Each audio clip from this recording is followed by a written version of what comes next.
Hola, ¿qué tal? ¿Cómo les va? Amigos de las redes sociales de RPP Noticias, la radio oficial del Mundial Qatar 2022, por supuesto. Yo soy Juan Carlos Ortecho y se acerca el Mundial, pero nosotros tenemos que seguir hablando de la selección peruana de fútbol. Y una de las cosas de las que siempre hemos hablado es de la necesidad de poder discutir o hablar sobre nuestra selección más allá de mirar los partidos y más allá de lo que siempre hacemos. Por eso es importante este tipo de cosas, publicaciones como la de José Carlos Irigoyen en su libro, segunda edición de su libro, Con Todo, Contra Todos. Y para eso hemos invitado a José Carlos Irigoyen. ¿Qué tal? ¿Cómo estás, Juan Carlos? Poeta, escritor, amigo, que ha escrito este libro, ya lo escribió en el año 2018, y esta es una segunda edición que incluye la era Gareca, ¿no? Porque ese libro el libro de la primera edición terminaba con la clasificación a Rusia 2018. El mismo día. El mismo día. La misma noche. Claro, sí. No incluía el Mundial. No. Este libro sí incluye el Mundial. Y todo lo que decide después. Y todo lo que pasa y todo lo que vivimos hasta este fatídico 13 de junio del 2022. Ajá. Mi primera pregunta es, José, que seguramente te la han hecho antes, pero para los amigos de RPP Noticias, porque estás aquí por primera vez con nosotros, es ¿qué te mueve o qué hace que escribas un libro de fútbol tú que no necesariamente vienes ni del periodismo deportivo ni del mundo del fútbol? Así es. Yo escribo los libros que me gustaría leer y que no existen. Yo no soy periodista deportivo, no es mi vocación por mucho que me guste la historia de nuestro fútbol y en general la historia del fútbol y que soy un hincha de la selección, pero yo no me arrogo títulos que no tengo. No soy historiador, no soy periodista deportivo, pero soy un escritor. Y una de las cosas que yo siempre quise leer fue una historia de la selección peruana. Como tú bien sabes, en el Perú nuestra literatura deportiva antes de Rusia 2018 era más bien pobre. Había algunos libros, algunos valiosos incluso, pero nada orgánico sobre nuestra selección. Y cuando se desató la fiebre de Rusia, que me gustaría estar viviendo ahora con Qatar, tenía este proyecto, se lo presenté a mi editorial y ellos me dijeron, perfecto. La primera idea era hablar de la clasificación a Rusia, o sea, simplemente la campaña del 2018. Claro. Pero yo me dije, hay muchas cosas que no se han contado de una manera estructurada, de una manera más vasta. Y me arriesgué y me puse a hacer una investigación y a entrevistar y a meterme en las hemerotecas y en un año más o menos tuve el libro terminado. Y bueno, cumplí con ese deseo de materializar un libro que me hubiera gustado leer y que creo que había muchos hinchas de la selección que deseaban también leer, ¿no? Y eso ha sido para mí una meta difícil, porque es un libro largo, es un libro medio complejo, pero sí, que está logrado, creo, ¿no? Esta nueva edición tiene más de 400 páginas. Sí, era chiquita. Hoy en día, 400 páginas para un libro de fútbol, creo que no. Más allá de eso, y ese es un proyecto que tú tenías hace mucho tiempo. Recuerdo haber conversado hace mucho tiempo contigo y tú me hablabas sobre la necesidad de esto. Debo decir que es el trabajo más completo sobre la historia de la selección peruana que existe, ¿no? Y es un jalón de orejas para nosotros los periodistas deportivos porque ha tenido que venir de fuera. Es bienvenido. Pero es un jalón de orejas relativo, sí, porque las conversaciones que he tenido con muchos periodistas deportivos, incluyéndote, sí, han sido para mí muy valiosas. O sea, creo que ustedes son, de esta manera, la memoria viva de las últimas décadas de la selección y el aporte, y ahí se nota, porque lo cito bastante, claro, me parece que era muy necesario, ¿no? Sí. Pero es cierto que muchos periodistas deportivos anteriores a tu generación tomaban su oficio de una manera, yo diría, no muy seria en el aspecto literario. Creo que muchos consideraban que lo que hacían no era pasible de convertirse en literatura. Claro. Y es recién con tu generación, que es un poco la mía, porque tampoco es que lo llevemos mucho tiempo, sí, que eso cambia, ¿no? Que ya han comenzado a salir libros literariamente valiosos y bien escritos, porque tú sabrás que la herencia de Pocho Rospigliosi era de escribir de cualquier manera, ¿no? Claro. Y eso ¿Tú crees que ha había cambiado. un prejuicio entre el periodismo deportivo? O sea, entre mi gremio, desde mi gremio, un prejuicio hacia, claro, no, o sea, de no ser, o de de pecar de ser demasiado intelectual, de repente, o sea, por ponerlo de alguna manera, no sé si es la mejor manera de ponerlo, ¿no? Pero yo creo que entiendes eso y nuestro público lo entiende, ¿no? Yo creo que sí. Yo creo que efectivamente había un prejuicio y creo una autosubestimación de muchos periodistas deportivos que creían que lo suyo era el arte de envolver pescado. Claro. Escribir en los periódicos, pasaba el día, o una revista, pasaba el día y eso ya... Que la inmediatez moría. un poco. La inmediatez. Y la inmediatez pues decía para qué elaborar una prosa más o menos densa o más o menos lujosa, si lo va a leer gente que no le interesa sino saber quién metió el gol y qué pasó en el estadio ese día. Mucho de eso lo cambia para mí el Beco, que publica uno de los primeros libros de fútbol propiamente claro. dichos, con ciertos atributos formales, que es oír la música. Y me parece que, bueno, y además escribía en las páginas de Ovación textos que son un lujo leerlos ahora, ¿no? Claro. Él vino aquí para decir, oigan, lo que nosotros hacemos puede tener un valor más allá de lo inmediato y más allá del dato y más allá de la información. Y me parece que esa herencia no la recoge la gente con la que trabajó él, sino la gente que otras vino generaciones, después. claro. Así es. O lo que tuvimos la suerte de leerlo, de escucharlo en nuestra adolescencia, ¿no? Por creciendo. supuesto, Él venía a ser jefe de redacción del Gráfico. Que no es poco, ¿no? O sea, claro, muchísimo. Sí, hoy en día eso es algo impensable, ¿no? Que el periodista más importante de un medio argentino después termine trabajando en el Perú. Es cierto que con circunstancias muy Han cambiado azarosas, las cosas, claro. Sí, pero sí vino Sí. y yo creo que dejó una escuela secreta que fue floreciendo después de su muerte. Sí.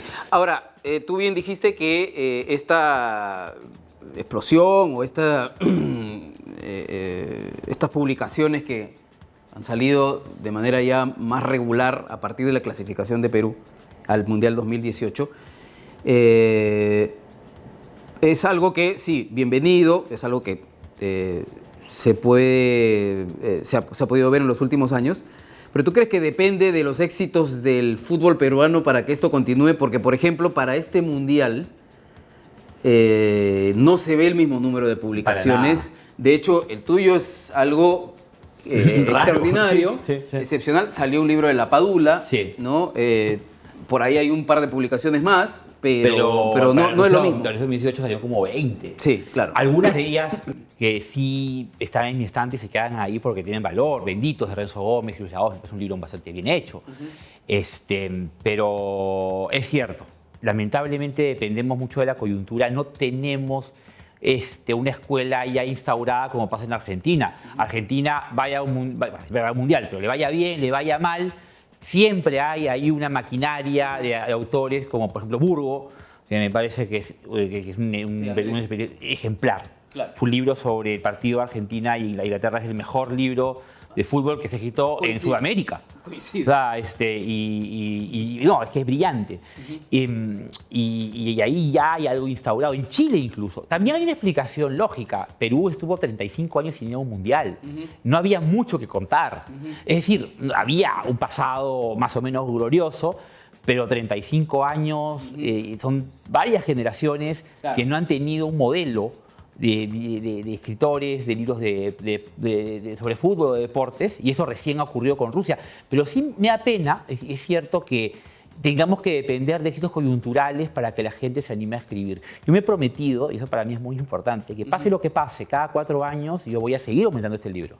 Si Reynoso no clasifica al Mundial, cosa que esperamos por supuesto que no ocurra, yo seguiré metiéndome en mi estudio con los recortes y con los links a seguir aumentándolo, ¿no? Ahora, tú eres, primero, muy hincha de Alianza Lima. Así es. Pero creo que eres casi igual, por lo menos por lo que conversábamos y por tu conducta pública en redes sociales, eres casi tan hincha de la selección como de Alianza Lima, podría decirse, ¿no? Sí. Yo también me identifico mucho con eso, ¿no? Siendo que yo no soy hincha de Alianza Lima.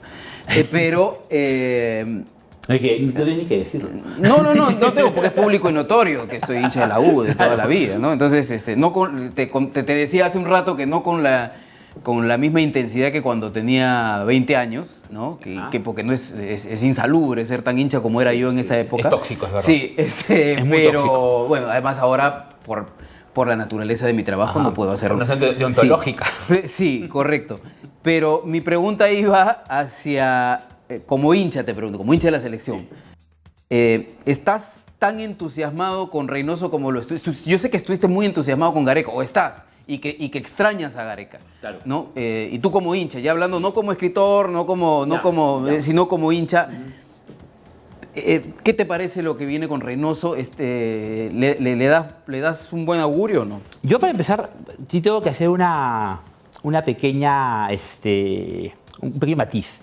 Cuando llegó Gareca, yo no estaba entusiasmado, porque ya después de 30 y tantos años uno ya modera su entusiasmo. Claro, éramos escépticos. Pero tenía la fe de que era un hombre que no vendía a vender humo, porque desde el principio dijo que no prometo la clasificación, y Marcaría la prometió, y Chemo la prometió, y todos la prometían. Y eso ya me daba una buena espina, que se terminó cumpliendo, a pesar de que, bueno, con algo de suerte. Yo sí podría decir que después de lo que ocurrió con Australia, he visto que la selección mejoró en muchos sentidos, pero el hincha no. Porque después de eso comenzaron a florecer críticas contra Gareca que no había escuchado en los 7 años precedentes. Y eso a mí me parece sumamente ingrato y sumamente sesgado. Sí, calificó, pero el partido con Bolivia... Nadie habló del partido con Bolivia al día siguiente del partido con Nueva Zelanda. El partido que se ganó en mesa. Exactamente. O sea, nadie habló de eso, y después se comenzó a minusvalorar el trabajo de Gareca. Y a mí me parece profundamente ingrato. Significa que no hemos aprendido los 35 años precedentes. Reynoso me parece que es un técnico muy competente.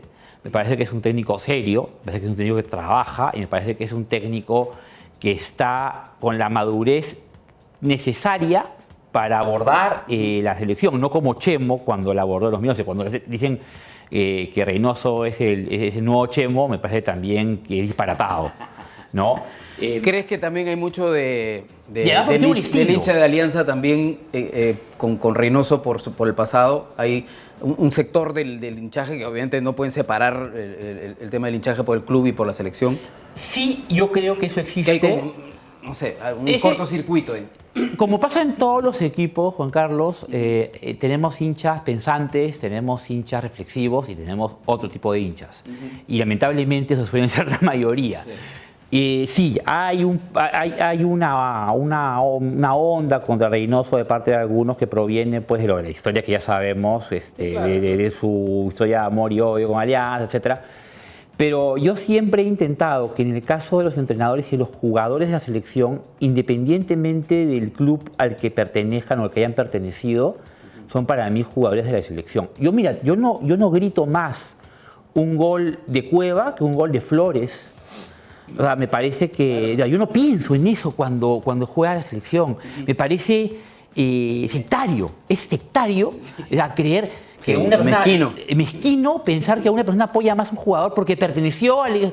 No, o sea, Cueva es un jugador que personalmente me parece menos simpático que Flores. O sea, y lo digo como hincha de Alianza, y allí está. Y Cueva la ha embarrado muchísimas veces. Y Gareca, porque hay que también, así como yo digo que hay críticas injustas, también hay críticas que no se hicieron en su momento, que Gareca fue muy permisivo con algunos jugadores, como es el caso de Cueva.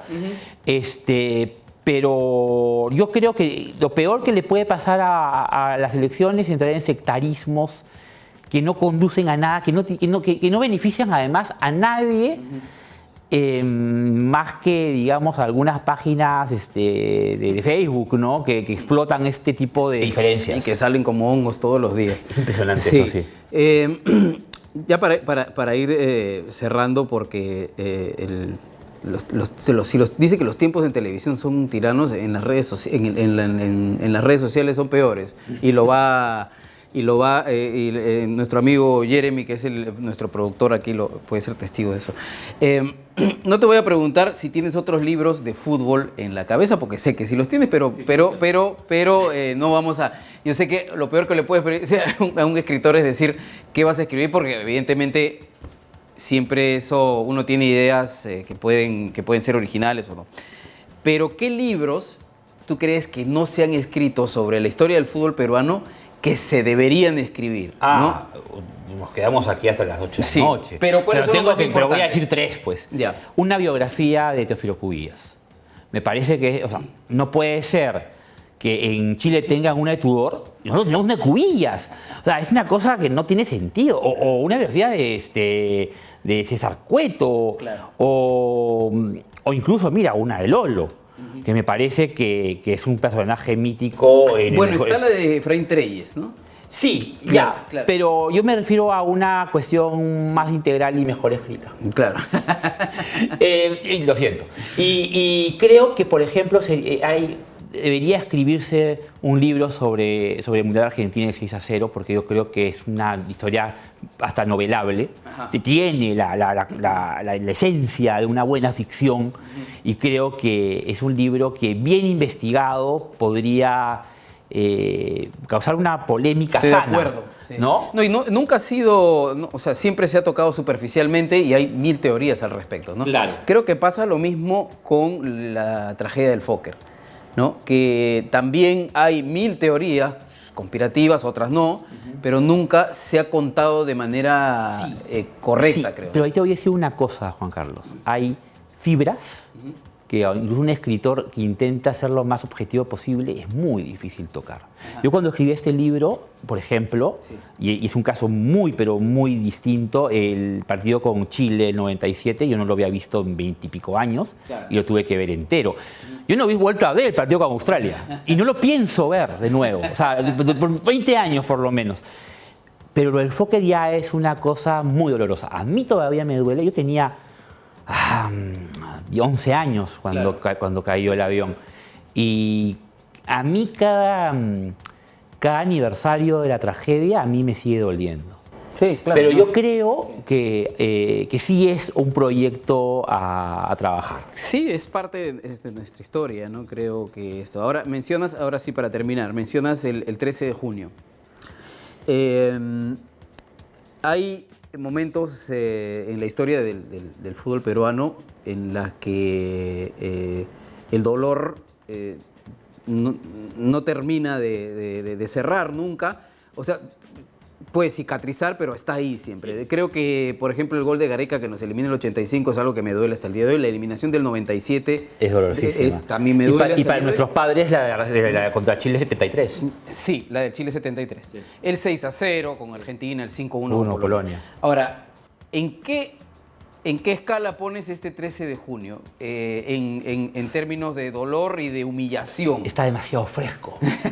Es que lo que pasa es que nos falta perspectiva, no hemos asimilado, han pasado algunos meses, pero yo creo que cuando pasen los años y tengamos que hablar de las grandes tragedias deportivas peruanas en una cancha, evidentemente, va a estar junto al partido de Santiago, junto al partido de Montevideo del 73, va a estar junto al 5-1, o sea, está en ese rango. Pero tiene un agravante que yo puedo entender que Lato, Denis, Armach, también no estaba, Smolarek nos metan 5. Puedo entender que Salas nos haga los goles que quiera el Santiago en su mejor momento, pero que nos elimine un arquero bailarín, sí, eso es otra cosa. Sí, y un equipo... Un equipo de segunda y tercera categoría. Claro, que parecía, no lo es, pero parecía semiprofesional. Sí. Bueno, José, muchas gracias por habernos acompañado. Ya saben, este libro, Con Todo, Contra Todos, una historia de la selección peruana de 1968 al 2022, que incluye ahora la era Gareca, está a la venta en librerías. Sé que el dolor es grande, pero para poder acariciar ese dolor hay que conocer la historia, y por lo tanto, y este es el mejor libro que se ha escrito sobre la historia de la selección peruana. Así que se los recomiendo. Muchas gracias de nuevo a José Carlos Irigoyen por habernos acompañado. También quiero agradecer a la gente de la Municipalidad de Lima y a Rubén Marrufo que nos alcanzó este libro. En tus manos me encomiendo, que es una historia de los arqueros que dejaron huella en el Perú. Importante siempre mantener viva esta costumbre de contar las historias de nuestro fútbol peruano, y ojalá que vengan. ¿Está chiquito o no está chiquito? Sí, pero creo que mencionado en un pie de página. En la sección de amenidades. Termina con Gales, sí, así que estamos bien. Muchas gracias a la Municipalidad de Lima y a Rubén Marrufo por el libro. Gracias de nuevo, José. Gracias a ti. Con ustedes, amigos de las redes sociales de RPP Noticias, también muchas gracias. Por supuesto, seguiremos aquí. No se olviden de suscribirse, hacerle clic a la campanita y comentar, porque siempre su opinión y sus sugerencias, sus observaciones, las críticas, las buenas, las malas, todas son bienvenidas. Chao, yo soy Juan Carlos Ortecho. Nos vemos pronto.